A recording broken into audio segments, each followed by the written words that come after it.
utiliser l'IA quand il y a d'autres solutions, investir dans la techno si vous n'êtes pas une structure dédiée à ça, une start-up. Donc, se focaliser trop sur la technique, développer une IA si vous n'avez pas de données d'entraînement, ce n'est pas la peine. Développer une IA en interne si vous n'avez pas les infrastructures appropriées, évidemment, si le problème est beaucoup trop complexe. Les facteurs prédictifs de succès, c'est d'abord l'expression des besoins et de la culture d'entreprise. L'approche transversale, mettre tout le monde autour de la table pour discuter et pas travailler en silo. La formation, évidemment, voilà. Et faire attention à quoi? Le problème de généralisation externe, bien sûr, on en a discuté. Ça veut dire donc des données disponibles, ça veut dire donc ouverte, ça veut dire un cadre éthique ferme. Voilà, ça c'est sûr.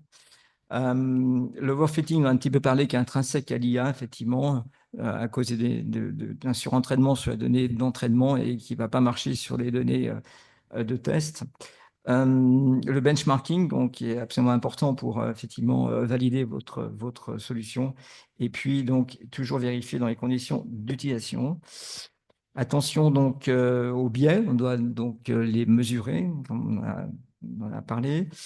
Faire en sorte que les algorithmes et le code soient transparents, ce qui n'est pas du tout le cas, puisque c'est quand même, actuellement, on n'a pas une transparence des codes, sauf un peu anthropique, là, qui est un peu plus transparent.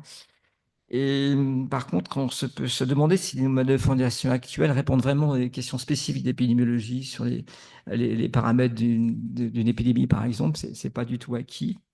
Et évidemment, tout le monde a ça en tête, c'est le coût environnemental énergétique. Voilà, c'est monstrueux. Je veux dire, ça chauffe, hein, santé, voilà. Et quelqu'un disait pour générer une image, ça va te consommer 4 bouteilles d'eau, enfin des choses comme ça. Bon, en termes de consommation aussi, de refroidissement, tout ça. Voilà, merci.